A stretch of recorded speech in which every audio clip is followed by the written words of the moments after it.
বেগুনটাকে মোটামুটি 10-15 মিনিট আগে কেটে নুন হলুদ দিয়ে মাখিয়ে রেখে দিয়েছি। আর এখানে দেখো কড়াইতে দিয়ে দিয়েছি তেল, সাদা তেল ছিল, কালকে একটু পাঁপড় ভেজেছিলাম, তার মধ্যে সর্ষের তেল দিয়ে দিলাম। তেলটা এখনও গরম হয়নি, এর মধ্যেই আমি এবারে বেগুনগুলো দিয়ে দেবো। দিয়ে দিলাম বেগুনগুলো, এবারে ঢাকা দিয়ে দিচ্ছি। আর এইভাবে বেগুন ভাজতে জানো তো বেগুনের তেল অনেকটা কম টানে, মানে বেগুনটা খুব সুন্দর ভাজা হয়। আর কড়াইতে যে তেলটা দিয়েছি সেই তেলটাও থেকে যায়, তেলটা খুব একটা বেশি বেগুনে টানে না।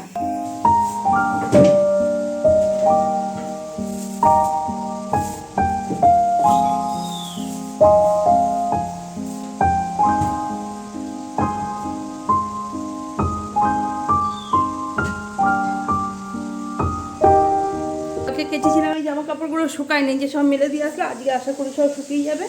এবার তরকারি খোসাগুলো একটু এবার সব বাইরে ফেলে দিয়ে আসলে এই জায়গাটা পরিষ্কার একেবারে। এখানে দুদিকে রান্নাও চাপিয়ে দিয়েছি, এখানে চাপিয়েছি আলু ভাজা, আর এখানে হচ্ছে বেগুন ভাজা। দেখো যা তেল দিয়েছিলাম সব তেলই কিন্তু মানে কড়াইতে রয়ে গেছে। আর বেগুনগুলো দেখো কি সুন্দর লাল লাল করে ভাজাও হয়ে গেল। আজকে রান্না করছি আমি খিচুড়ি। খিচুড়ি করার জন্য প্রেসার কুকারে চাল ডাল সব একবারে ছিটিয়ে দিয়ে নিলাম। চাল, মুগ ডাল আর ছোলার ডাল সব একবারে প্রেসারে সিটি দিয়ে দিয়েছি। এখানে ফুলকপি ভাজা হয়ে গেছে, এখানে কড়াই চাপিয়ে দিয়েছি। খিচুড়ি এবারে সম্বারা দেবো, মানে খিচুড়ি রেডি করব। কড়াইতে দিয়ে দিলাম বেশ খানিকটা সর্ষের তেল, শুকনো লঙ্কা, জিরে, পাঁচফোড়ন। একটু চটর পটর করলে জিরে শুকনো লঙ্কার একটু গন্ধ বেরিয়ে গেছে। এইভাবে দিচ্ছি 2 কোয়া রসুন থেতো করা, দিয়ে একটু একবার নাড়াচাড়া করে এর মধ্যে দিয়ে দেবো কুচনো পেঁয়াজ। পেঁয়াজটা তাড়াতাড়ি ভাজা হয়ে যাবে নুন দিলে।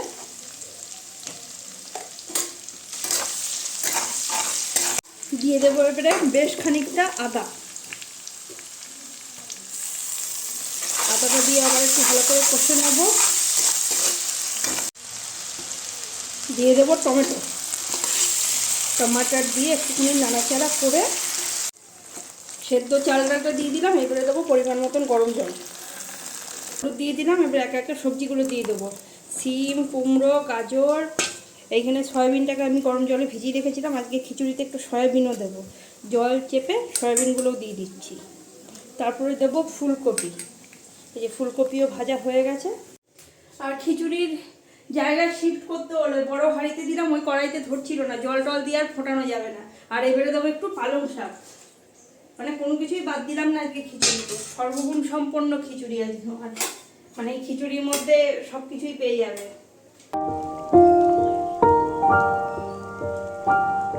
খিচুড়ি হয়ে গেছে প্রায়, মানে হয়েই গেছে। এবারে দিয়ে দেবো বাকি যে আদাটুকু রেখেছিলাম সেই আদাটা দিয়ে নাড়াচাড়া করলেই খিচুড়ি রেডি। আর আজকে খিচুড়িটা একটু পাতলা পাতলাই আছে এখন, কিন্তু দুপুরবেলা যখন খাবো আমরা আবার গরম টরম করবো, জমে যাবো, ওই জন্য এরকম পাতলাই রাখছি খিচুড়িটা। আজকের ব্রেকফাস্টে বানাচ্ছি ডিম টোস্ট। রুটিগুলোকে একটু সেঁকে নিচ্ছি। আজকে আমি বানাচ্ছি একেবারে সাদা ডিম টোস্ট, মানে কোনো তেল মানে কোনো মশলা পেঁয়াজ টেয়াজ কিছু থাকবে না, শুধু ডিম আর রুটি।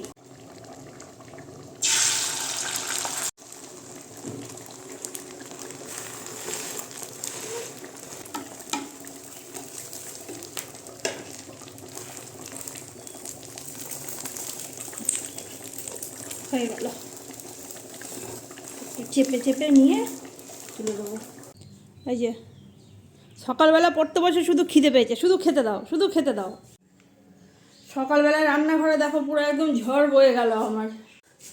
খাবারগুলোকে একটু ঢাকা দিয়ে দিই, দিয়ে একটুখানি আগে বসে নিজেকে সামলাতে হবে, তারপরে এই ঝড় সামলাতে পারবো। না হলে এত কিছু একবারে সম্ভব না। সকালবেলা উঠতে হয়ে যায় দেরি, শীতকাল ঠান্ডার মধ্যে উঠতে কষ্ট হয়, উঠে হয়ে যায় দেরি, তারপরে লাগে তাড়াহুড়ো যে কোনটা ছেড়ে কোনটা করব। খেয়ে যাবে অফিসে, 10:30 বাজতে পারে না, খেতে দাও, খেয়ে অফিস বেরিয়ে যাবে। আর আমার সেরকম তাড়াহুড়োও লেগে যায়। আর এই শীতকাল আসলো মানে যত ব্যথা বেদনা যার যত আছে সব এই সময় একদম চারা দিয়ে উঠবে। আমারও হয়েছে, কাল থেকে দেখো মুখটা এই দিকটা ফুলে গেছে, আক্কেল দাঁতের ব্যথা। কালকে আগের দিন রাতে ভালো মানুষ শুলাম, কালকে সকাল থেকে উঠে দেখছি পুরোই যে এইখান থেকে ব্যথাই, যে এইখান থেকে বাপরে, মানে মুখে হাঁ করা যাচ্ছে না। কালকে তো কথা বলাও প্রায় বন্ধ হয়ে গেছিলো, মানে সে হাঁ করতে গেলে একটুখানি হাঁ করে করে খেতে হচ্ছে। আর নিজে যখন 1 পিস কেক ছিল, আগের দিন খেয়েছিলাম আর 1 পিস ছিল, সেটা এখন সকালে খাচ্ছি। বাপরে ব্যথা এত কষ্ট হচ্ছে যে বলার না। কালকে রাতে গার্গেল করলাম নুন দিয়ে, যে যদি কমে, কিন্তু আক্কেল দাঁতের ব্যথা অত সহজে কমে না, আক্কেল দিয়ে তবে আক্কেল দাঁতের ব্যথাটা কমবে। আর এই যে শীতের জামা বের করে নিয়েছি, কালকে আর থাকতে পারি না দুপুরবেলা, আর আমি তো শীতের জামাটা বেরই করে নিই, মানে এইগুলো এই নাইটিগুলো ঘরে পরলে না আর ঠান্ডা লাগে না, আর ঘরের ভিতরে অসম্ভব ঠান্ডা লাগে দুপুরবেলার পরে, মানে এখন পর্যন্ত কাজকর্ম করছি শরীর গরম আছে, দুপুরে যেই খাওয়া দাওয়াটা হবে তখন আবার ঠান্ডায় কাঁপুনি উঠে যাবে চারিদিক দিয়ে। তুমি দেখতে দিই না, ওই জন্য এইখানে এসে রোদে বসে খাচ্ছে, আর তখন একবার এসে ফেলে গেছি, আর তারপরে আবার কুমড়ো এনেছিল, সেই কুমড়োর খোসা পালং শাকের সব এই যে এখন ফেলে গেলাম। আর সকাল থেকে আজকে জল দেওয়ারও সময় পাই না এই গাছগুলো, এখন দেবো একটুখানি জল গাছে। বিয়ে আছে মনে আশেপাশে কোথায়, খুব উলুটুলু দিচ্ছে, মানে বিয়ে যাচ্ছে বা বিয়ে ঢুকছে, কিছু একটা হবে।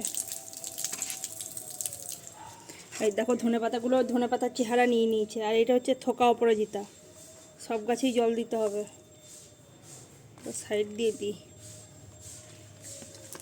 গাছে জল দেওয়াটা নিয়ম করে মনে, এই গাছটা পরিষ্কার করতে হবে। দেখছি আমাদের এখানে শীতকালে প্রচণ্ড মিলের কালি আসে, পাশে মিল আছে, দেখো গাছ একদম কালো কালো হয়ে গেছে পাতাগুলো আমার। এই গাছটা দেখেছো কি সুন্দর উঠেছে, নিম গাছ বেয়ে বেয়ে, হেভি লাগে কিন্তু গাছটা দেখতে, উঠেছেই এত সুন্দর, আর তারপরে ফুল হচ্ছে, ওই যে ওইখান দিয়ে ফুল ফুটছে, আজকে ফোটে নাই একটা, ওগুলো আগের দিন ফুটেছিল, সেগুলো সব হয়ে গেছে, আর এইখানে এই যে সব কুড়ি হয়ে রয়েছে, বেজে গেছে এখন অনেকটাই, সকালে একবার ঘর দৌড় ঝাড় দিয়ে নিয়েছি, এখন আবার আর একবার ঝাড় দিতে হচ্ছে। গাড়ি টাড়িগুলো সব বের করেছে, মেয়ের সাইকেলটা ছিল, মেয়ের সাইকেলটা বের করেছে, আর আজকে আমি জানলা খোলার সময় পাইনি, জানলা বন্ধই রয়েছে, আর সকালবেলা এইটুকু টাইমে একটু জানলা খোলা যায়, দুপুরের পরে তো জানলা খোলাই যাবে না, হাওয়াও আসে আর তার সাথে সাথে মশা, আর এই দাঁতে ব্যথা এত কষ্ট দিচ্ছে না যে আর কি বলবো, না জল খেতে পারছি, মানে না কিছু চিবিয়ে আমি খেতে পারছি, এই দিকটায় কোনো কিছুই করা যাচ্ছে না, মাঝে মাঝে দুঃখ লাগে যে সব যেন মনে হচ্ছে ভগবান আমার জন্যই ঠিক করে রেখে দিয়েছে।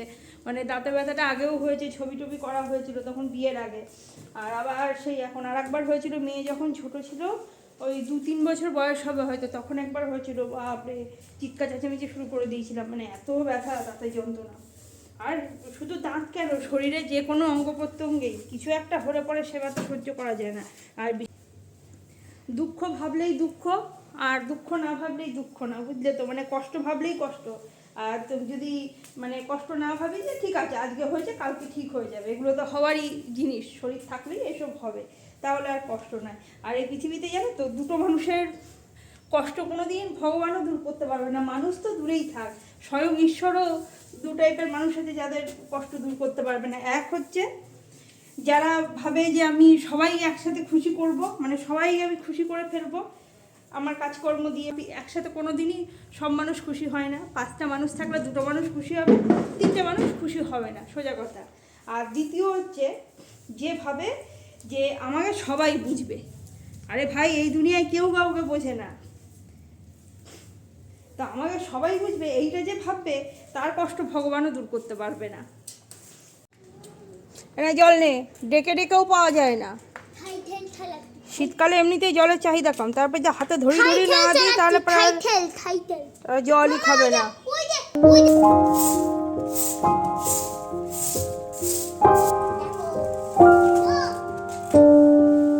স্নান তো হয়ে গেছে, মেয়েকে জল দিলাম, মেয়েকে জল দিয়ে ঘর দৌড় মুছলাম, ঘর দৌড় মুছে গেলাম স্নান করতে, আর স্নান করে আসলাম, এখন শীতের জামা কাপড় বের করতে মোটামুটি একটু হয়তো না বের করলে হচ্ছে না, শীত পড়ছে না করে ভালোই কিন্তু ঠান্ডা পড়ে গেছে, আমাদের এখানে বলছে পরশু দিন নাকি 11 ডিগ্রি ছিল, এখন আরও নিশ্চয়ই কমেছে, কারণ ঠান্ডা বাড়তেই আছে, সব একেবারে ভাঁজ করে গুজে গুজে ভরা আছে, কোত্থেকে কোনটা বেরোবে খুঁজে পাওয়াও কষ্ট, যে কোথায় কি রেখেছি মনে করে, এই দেখো সব একটা একটা করে বেরোবে, এখন এইটা দরকার, এই যে এইখানে রেখেছে ডেস্কটপটা, এখানে রেখেই কাজ করছে, আর এখানে পয়েন্টটা আমাদের আগে থেকেই করা ছিল, প্ল্যান ছিল যে ভবিষ্যতে কোনো না কোনো দিন নেবো, তবে কবে নেবো সেটা জানতাম না। আর এই যে এইটা পেতে দিচ্ছি, এইটা মনে হয় মেলার থেকে কিনেছিলাম, শান্তিনিকেতনের মেলার থেকে, এই পৌষ মেলার থেকে, তো এই যে এইটা এখানে পেতে দিচ্ছি, তাহলে আর পায়ে ঠান্ডা লাগবে না বাবুর, ভালো। আর পৌষ মেলা হবে না করে মানে টালবাহানা চলছিল, প্রায় দিনই শুনছিলাম মিটিং হচ্ছে, একবার শুনলাম ক্যান্সেলই হয়ে গেল, তারপরে আবার লাস্ট কালকে রাতে শুনলাম যে না মেলা হচ্ছে, শান্তিনিকেতনের ইয়ের থেকে করাচ্ছে না, এটা বোধহয় রাজ্য সরকার করাচ্ছে, রাজ্য সরকার আর কি মেলাটা করাবে।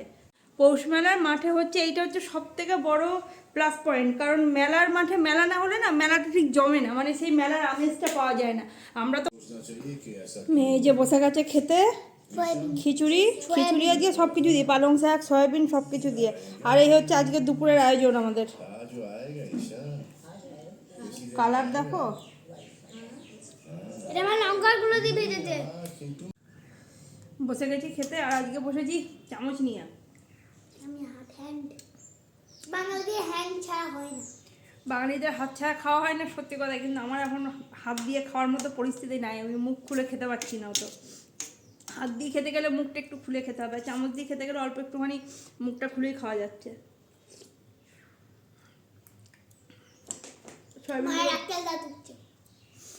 বাজে এখন 3:45, মানে 3:45। আমি যাবো এখন হাঁটতে, যে রেডি হয়ে গেছি, চুড়িদার পরে নিয়েছি আর একটা চাদর নিয়েছি। চাদর না নিলে রাস্তায় ঠান্ডা লাগে, হাওয়া খুব বাইরে।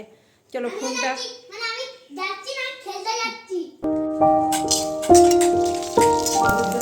পাপড় কটা নিয়ে যাও।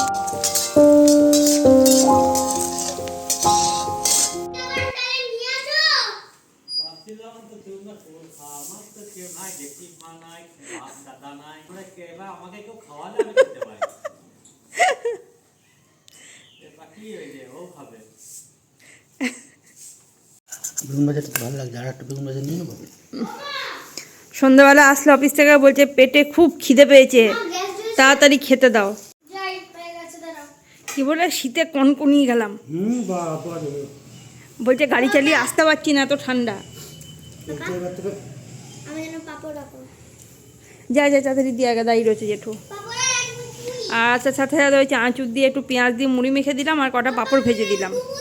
মুড়িটা মেখে দিলাম, এত ভালো গন্ধ বেরিয়েছে, কিন্তু আমি খেতে পারছি না, শুধু ওই মুখের জন্য। এত ব্যথা মুখটা, আমি চিবাবো কী করে? চিবিয়ে তো খেতে হবে, চিবিয়ে। তা কী সুন্দর খাচ্ছে, পাঁপড়গুলো ভেজে দিলাম, খেতে ইচ্ছে করলো, কিন্তু তবুও খেতে পারবো না, পাঁপড় চিবাতে হবে। কী অর্ডার দিয়েছিল কত?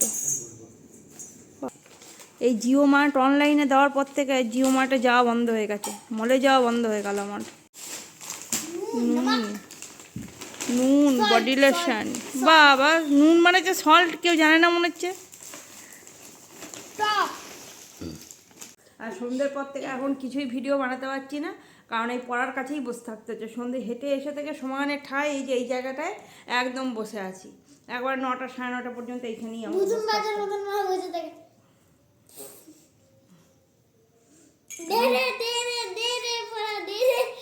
আর এখন 5 মিনিটের ব্রেক নিচ্ছে, তাই ভাবলাম যে একটুখানি রুটি আর চা করে আনি, কারণ আমি আর কিছু খাওয়ার মতো না নিই, মুড়ি টুড়ি আমি খেতে পারবো না, চিবিয়ে খাওয়ার মতো অবস্থায় আমার মুখটা এখনও হয়নি। কালকের থেকে ব্যথা আজকে মানে বাড়ে নাই, কিন্তু আবার কমেও নেই, পুরো ব্যথাটাই আছে। ওই জন্য এটাই খাচ্ছি। ভিডিওটাও আজকে এইখানে শেষ করছি। তোমাদের যদি আমার ভিডিওটা ভালো লেগে থাকে অবশ্যই কিন্তু like share comment and subscribe করে দিও। সাবস্ক্রাইব করতে কিন্তু একদম ভুলবেন না, অবশ্যই করতে। আর গুড নাইট। আর ব্যান্ড বানাতে থাকি এখন।